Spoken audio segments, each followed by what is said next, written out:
మన పెట్టుబడి మన పిల్లల భవిష్యత్తు కోసమే కదా. మీ పెట్టుబడికి నమ్మకమైన వేదిక శ్రీ వాసవి ప్రాజెక్ట్స్. నమస్కారం. ఐ డ్రీమ్ సనాతన వైభవం కార్యక్రమానికి స్వాగతం. నేను మీ విజిత.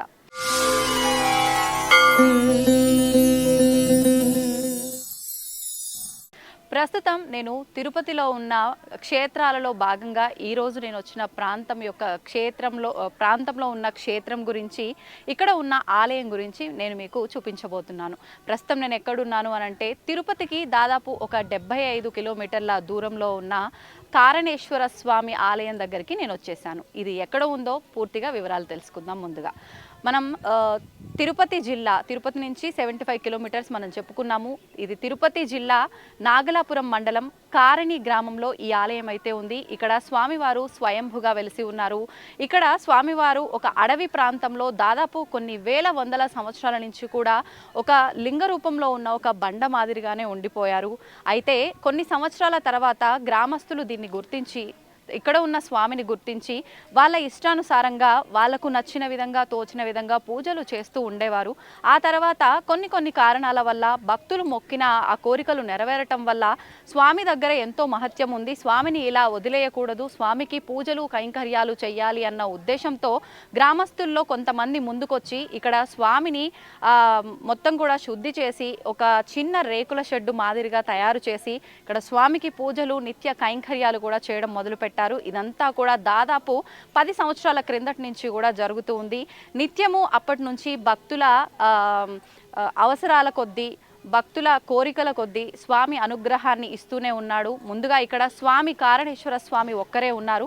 ఆ తర్వాత అమ్మవారు అభయ కాత్యాయని దేవి అమ్మవారు, ఇంకా ఇక్కడ ఆలయ ప్రాంగణంలో ఉప ఆలయాలు, ఆంజనేయ స్వామి, హనుమంతుల వారు, నవగ్రహాలు, సుబ్రహ్మణ్యేశ్వర స్వామి, ఇలా ఉప ఆలయాలు కూడా ఉన్నాయి. మరి అసలు ఇంకా ఆలయ చరిత్ర ఏంటో ఇక్కడ ఉన్న వాళ్ళని అడిగి తెలుసుకుందాం. పదండి నాతో పాటు.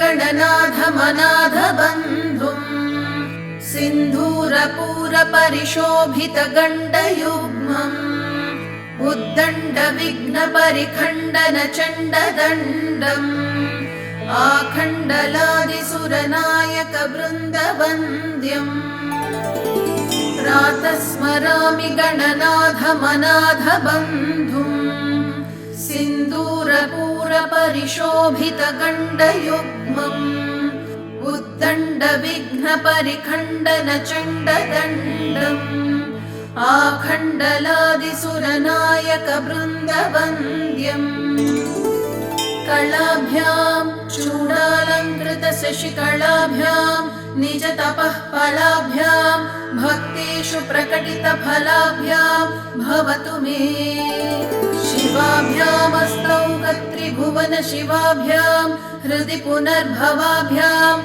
आनन्दस्फुरदनुभवाभ्यां नतिरियम्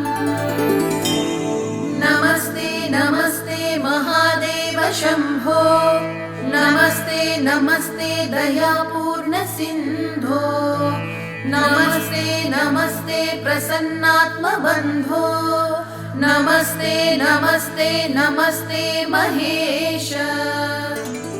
సాధారణంగా భక్తులంతా కూడా ఆలయంలోకి స్వామి పైన భక్తి కొద్దీ వెళ్తుంటారు, కామ్యాల కొద్దీ వెళ్తుంటారు. అయితే అలాగే ఇక్కడ కారణేశ్వర స్వామి దగ్గరికి వచ్చే భక్తుల్లో కూడా ఏదో ఒక కామ్యంతో, ఏదో ఒక కారణంతో మాత్రమే రావాలి అని చెప్పి ఇక్కడ భక్తుల విశ్వాసం. అయితే అందులో భాగంగా ప్రస్తుత ఈ ఆలయానికి సంబంధించిన ధర్మకర్త విజయ్ గారు అని చెప్పి ఉన్నారు. వాళ్ళ నాన్నగారికి ఆరోగ్యం బాలేకపోవడంతో ఆయన ఇంకా కండిషన్ చాలా సీరియస్ కండిషన్ అన్న పరిస్థితుల్లో ఇక్కడ స్వామికి నమస్కారం చేసుకొని ఆయన ఆరోగ్యం బాగుపడాలని మొక్కుకున్న కొద్ది రోజుల్లోనో వారాల్లోనో ఆయన ఆరోగ్యం నార్మల్ అయిపోయింది. ఆయన చాలా చక్కగా రికవరీ అయ్యి ఇంటికి వచ్చేసారు అని చెప్పి ఆయన నమ్మి ఆ తర్వాత ఇంకా ఈ అనుగ్రహము, ఈ స్వామి అనుగ్రహం మా పైన ఉన్న అనుగ్రహం అందరిపైన ఉండాలన్న కాంక్షతో ఆలయాన్ని కొంతమంది సహాయంతో డెవలప్ చేయడం అయితే జరిగింది. అదేవిధంగా నేను ఇక్కడ భక్తులతో మాట్లాడిన తర్వాత నాకు తెలిసిన ఇంకొక విషయము, తమిళనాడుకు సంబంధించిన భక్తులు ఒక 20 సంవత్సరాలుగా వివాహ వయస్సు దాటిపోయినా కూడా వివాహం కాని వారు ఇక్కడికి వచ్చి నమస్కారం చేసుకొని స్వామికి వాళ్ళ కోరికని విన్నవించుకున్న కొద్ది రోజుల్లోనే వాళ్ళ వివాహం కూడా జరిగింది అని చెప్పి ఇక్కడ భక్తులు చెప్పడం జరిగింది. ఇలా ఇక్కడ కారణేశ్వర స్వామికి సంబంధించి ఎన్నెన్నో విశేషాలు దాగి ఉన్నాయి. అవన్నీ కూడా మనం లోపలికి వెళ్ళి ఆలయ అర్చకులు కుప్పుస్వామి గారు ఉన్నారు, వారితో మాట్లాడి సవివరంగా తెలుసుకుందాం రండి. నమస్కారం స్వామి. ఓం నమ శివాయ. శంభో శంకర.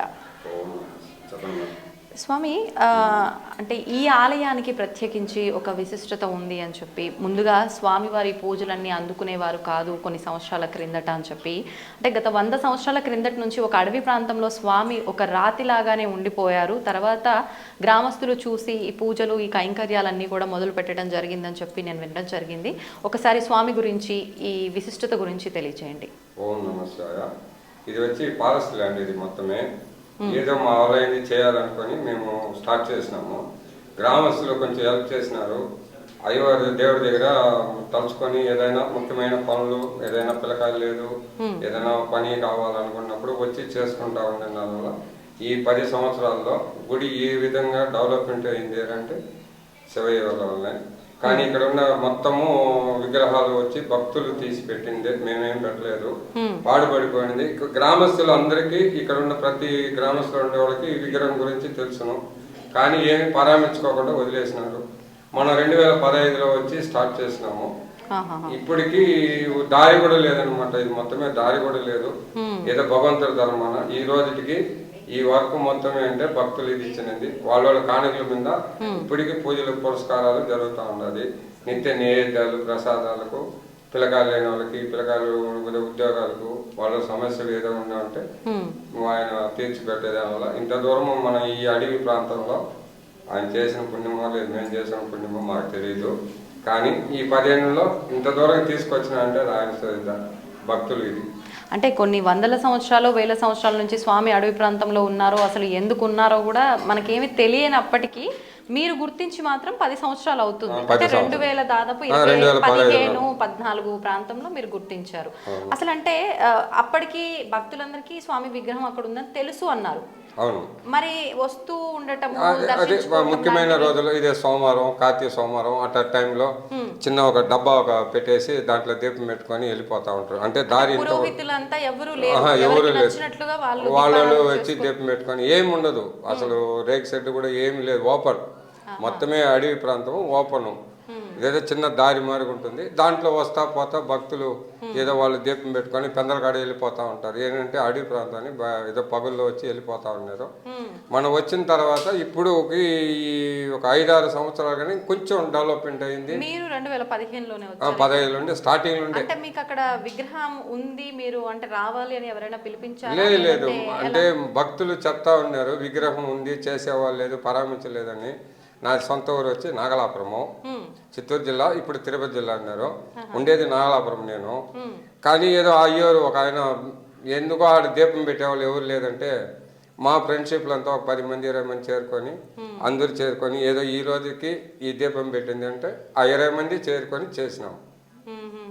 అంటే అంతకుముందు మనకి ఏ కరెంటు కానీ ఏది కానీ మనకి ఇక్కడ ఏ సౌకర్యం లేదు, అన్నీ ఆయన ఏర్పరచుకున్నారు. ఈ 20 మంది చేరి కొంచెంగా వాళ్ళ సహాయం చేసుకొని మేము ఇంత దూరం తీసుకొని వచ్చినాము.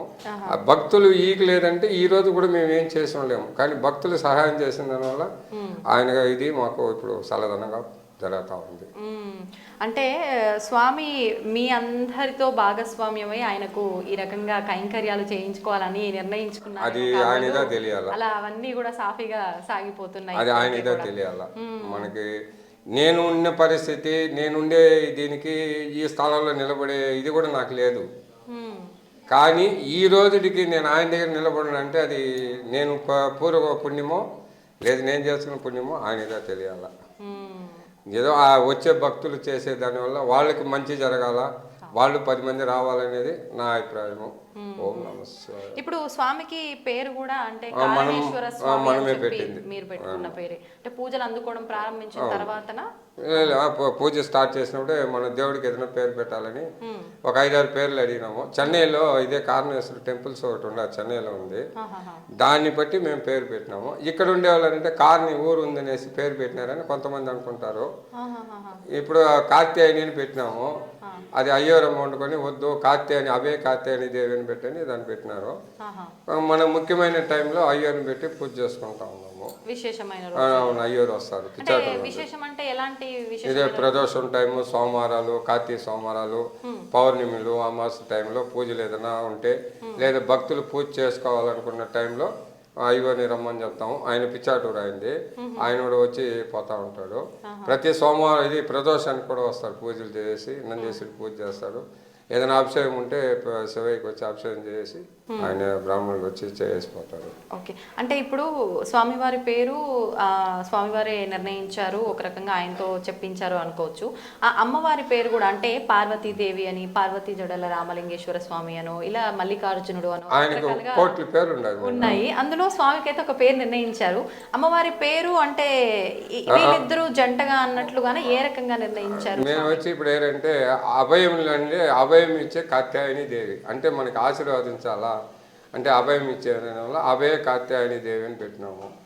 కారణం లేకుండా కారణేశ్వర గుడికి రాకూడదు అనేది మా ఉద్దేశం.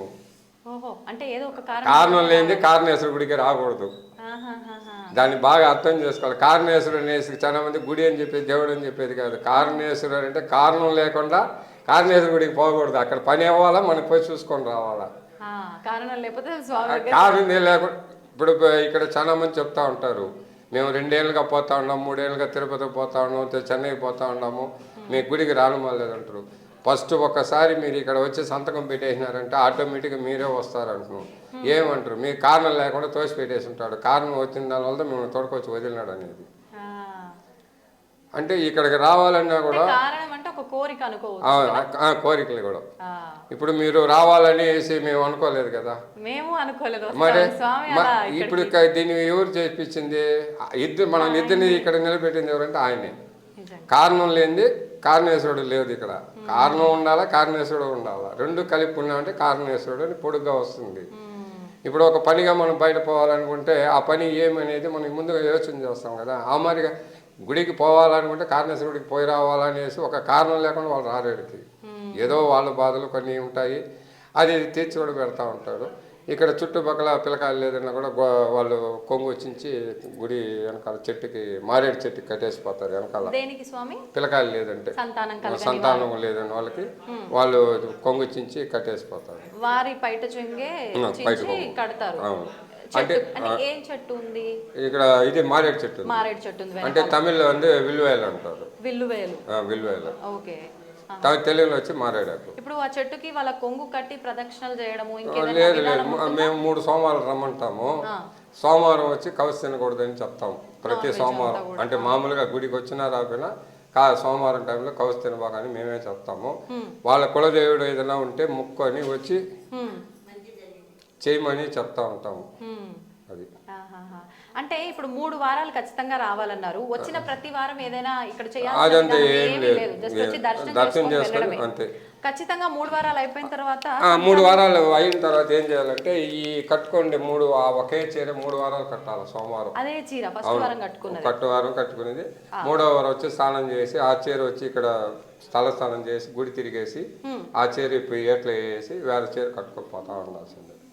అంత ఇంకేం లేదు పరిష్కారం. అలా చేసిన తర్వాత సుమారుగా ఎంత కాలానికి సంతానం జరిగినట్లుగా ఇక్కడ ఉండదు. కొంతమందికి 6 నెలలు నిల్చుండదు, సంవత్సరంలో నిల్చుండదు, అది భగవంతుడు. ఇది పిల్లకాయలు చాలా మంది ఇదై ఉన్నది. అదంతా లవర్ మ్యారేజర్ కూడా చాలా అయిపోయింది. అంటే ఇప్పుడు కాదు, మనం వచ్చిన కొత్తలో ఓపెన్ ఏమి ఉండదు, గుడి లేదు, బీగాలు లేదు, వాళ్ళ పాటుకు వచ్చి దండం పెట్టుకోమంటా ఉంటారు. గేట్లు కూడా ఉండవు.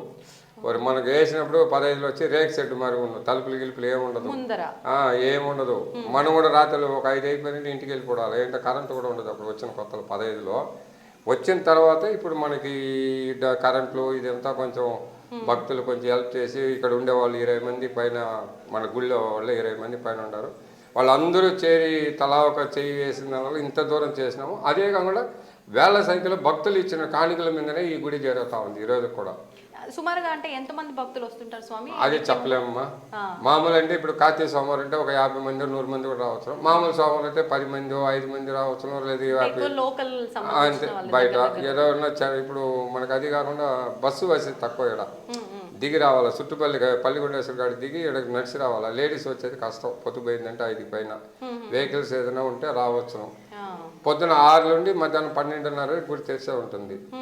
12 నుండి మళ్ళీ 2:30 నుండి మళ్ళీ 5:30 వరకు గుడి తెరిచే ఉంటుంది. ఎవరినో వచ్చి దర్శనం చేసుకొని పోతానే ఉంటారు. మేము అట్లా గుడి మూసిన టైం కూడా తలుపు స్టీల్ గేట్ మాత్రమే వేసి పెడతాం. అంతే, స్టీల్ ఏది క్లోజ్ ఉండదు. దేవుడు బయట ఉండి కూడా చూసుకొని పోతా ఉంటారు. ఆ 12:30 పైన కూడా మన స్టీల్ గేట్ మాత్రమే ఓపెన్ లో ఉంటుంది. బయట ఉండి కూడా దేవుడు దర్శనం చేసుకొని పోతారు. మనం ఫుల్గా లాక్ చేసేది అంతా ఇంకా చేయలేదు. ఇంక మీద అది ఆయన ఏం చేస్తాడో అది మనకు తెలియదు. అంతే అంతే. అంటే ఇదంతా నిర్మాణం అంతా కూడా ఒక 2 సంవత్సరాల క్రింద మాత్రమే. అంటే ఈ కరోనాకు ముందు జరిగిన కుంభాభిషేకం జరిగినది కూడా కరోనాకు ముందే జరిగింది. ఆ తర్వాత కరోనా వచ్చి అట్లా కొన్ని పనులు ఏ పనులు చేయలేని పరిస్థితి ఆగిపోయింది. దాని తేనట్టు భక్తుల దగ్గర కూడా బ్లాక్ పని నిలిచిపోయింది, డబ్బులు నిలిచిపోయింది, వర్క్లు నిలిచిపోయింది. ఇంకా వాళ్ళు మాత్రం ఏడో డొనేషన్ మనం ఆడతాము. ఏదో ఇప్పటికీ జరుగుతూ ఉంది. అంతా ఆయన ఇదే. అంతే అంతే. ఇంకా అంటే మనకు స్వామివారితో పాటు అభయ కాత్యాయని అమ్మవారితో పాటు ఉప ఆలయాలు ఇంకేమున్నాయి స్వామి ఇప్పుడు మన ఆలయ ప్రాంగణంలో? వినాయకుడు ఉన్నారు, గణపయ్య, చండికేశ్వరుడు ఉన్నారు. వెనకాల శివలింగం మాదిరిగా ఒక శివలింగం పెట్టి చేసినాం. ఎందుకంటే భక్తులు ఎవరైనా పాలాభిషేకం చేయాలనుకో అక్కడ చేస్తున్నాము. ఇది బాలమురుడు ఉన్నాడు, ఆ పక్క బాబా ఆంజనేయులు ఉన్నారు, కాలభైరవుడు ఉన్నారు, నవగ్రహాలు ఉంది. నవగ్రహాలు కూడా ఇక్కడనే ఉంది. కాలభైరవ గుడి ఉంది. మొత్తం ఇక్కడనే ఉన్నారు. ఇద్దరే లేనిది ఇక్కడ. ఎవరిద్దరు? అయ్యప్పను 7 కొండల ఒకటే లేదు, మీకు అందరూ ఉన్నారు. అంటే రాబోయే కాలంలో అది ఆయన ఇష్టం, మనదేం లేదు. అంతే. ఇప్పుడు మేము అనుకోలేదు కదా ఆంజనేయుల గుడి. అసలు మనం శివుడి గుడిలో కొన్ని చోట్ల ఆంజనేయుల గుడి ఉండదు, కొన్ని చోట్ల ఉంటుంది. ఇది అడవి ప్రాంతం కాబట్టి ఆయనకి కొండ అంటే ఇష్టం కదా, అందువల్ల ఆంజనేయుల విగ్రహం పెట్టినాము. బాబాను ఉన్నారు, బాలమురుగుడు ఉన్నారు, అందరూ ఉన్నారు. ఇంక ఇద్దరే ఉండవు, వాళ్ళు ఒక ఇద్దరుగా ఉన్నారు. వాళ్ళు ఎప్పుడు ఆయన తెచ్చి పెట్టుకుంటారు నాకు తెలియదు. మీరు దాదాపు అంటే ఇన్ని సంవత్సరాలుగా 10 సంవత్సరాల పైనే స్వామివారికి సేవలు చేసుకుంటూ ఉన్నారు. మొదట స్వామి పూజలు అందుకున్న దగ్గర నుంచి ఇక్కడే ఉన్నారు. కొన్ని సందర్భాల్లో చెప్తూ ఉంటారు స్వామి ఏదో ఒక రూపంలో వచ్చి వాళ్ళు ఆయన చేయించుకోవాల్సిన ఎవరికో ఒకరికి కల్లో రావటమో ఏదో రూపంలో వచ్చి చెప్పించడమో చేస్తూ ఉంటారని. మీకు అలాంటి అనుభవం ఏదైనా జరిగిందా ఇప్పటి వరకు? నాకు ఉన్న అనుభవాన్ని నేను ఎవరికి చెప్పుకోను. నేను ఏదైనా ఒకటి అడిగితే కూడా భగవంతుడి మీద మీ శ్రద్ధ మీరు భగవంతుడి మీద పెడితే మీకు ఫలితం దొరుకుతుందని చెప్పేస్తాను. ఏంటంటే నాకు జరిగేదాన్ని నేను ఆయన దగ్గర ఉండేదాని వల్ల నన్ను ఏమంటానంటే మనం వచ్చినావు మొన్న నా కళ్ళ వచ్చింది మరీ జరిగిందని అనుకో, ఆ స్వామి మీద అబద్ధాలు చెప్తాడంటారు. బాగా యోచించండి. నాకు రాత్రిలో పండుకున్నా సరే, కూర్చున్నా సరే, నిద్రపోయినా సరే, తిండి తింటా ఉన్నా కూడా ఏది తప్పు చేసినా మంచి చేసినా నాకు ఎన్ని టైం కంట్లో కనబడుతూనే ఉంటాడు. రేపు ఏం పూజ చేయాలా, ఏమి అభిషేకం చేయాలా, ఏమి అలంకారం చేయాలని రాత్రిలోనే అది ఆటోమేటిక్గా వచ్చేస్తుంది. రేపు చేయబోయే అలంకారం నా కంట్లో కనపడతా ఉంటుంది. నేను దాన్ని చెప్పినామనుకో వీడు బయట కూడా ఉంటారు. కొంతమంది ఏంటంటే వాడు అక్కడనే ఉంటాడు, ఏదో ఒకటి చెప్తా ఉంటాడు అంటారు. అది మనకు రాకూడదు. నాకేంటంటే ఈరోజు మనం ఇది చేయాలా, ఈరోజు ఈ అభిషేకం చేయాలా, ఈ అలంకారం చేయాలని నా ఉద్దేశం వచ్చిన రోజు ఆయనకి అభిషేకం చేసుకొని ఆ అలంకారం చేసుకొని నా బాడిని పోతా ఉంటాను. నిత్యము ఎలాంటి పూజలు అంటే అభిషేకం నిత్యం జరుగుతుంది? నిత్యం పాలాభిషేకం ఉంది, రోజు పాలాభిషేకం ఉంది. మరి స్వామికి ప్రీతికరమైన రోజు మన భక్తులందరూ నమ్మేది సోమవారం. అవును, కార్తీక సోమవారం అనేది ఇప్పుడు మామూలు. సోమవారం అనేది ప్రతి సోమవారం ఉంది. పౌర్ణమి రోజు సాయంకాలం అభిషేకం కూడా ఉంది. పౌర్ణమి రోజు మిగతా టైంలో భక్తులు ఏదన్నా కావాలన్నప్పుడు అభిషేకం చేసుకోవాలనుకున్నప్పుడు చేసుకుంటారు. డబ్బులు కట్టేసి అభిషేకం చేసుకుంటారు. కొంతమంది వస్తువులు తెచ్చి అభిషేకం చేసుకుంటారు. సంతోషం స్వామి, చాలా చక్కగా వివరించారు. మీరందరికీ ఇక్కడ వచ్చిన దానికి నాకు సంతోషంగా ఉంది. ఓం నమః శివాయ. హర హర Mahadeva Shambho. And for more videos, please subscribe to iDream. Please subscribe to iDream. Please subscribe iDream. And please subscribe to iDream. For more videos, subscribe to iDream. please like, share and subscribe to the channel. Congratulations, iDream. Subscribe to iDream. Subscribe to iDream. So subscribe to iDream Media. iDream ki iDream team andarki huge congratulations. Please subscribe iDream Media. Please subscribe to iDream. Subscribe iDream. Please subscribe to iDream. iDream అంటే నా కళల channel subscribe చేసుకున్న నోరు తిరుగుతలేదు మీరైతే గంట గుర్తు కొట్టండి. For more such videos, please subscribe to iDream. Subscribe to iDream. Please subscribe to iDream. Please subscribe iDream Media. Please do subscribe to iDream. Please subscribe to iDream Media. For best entertainment and information, please subscribe iDream. And don't forget to subscribe to iDream.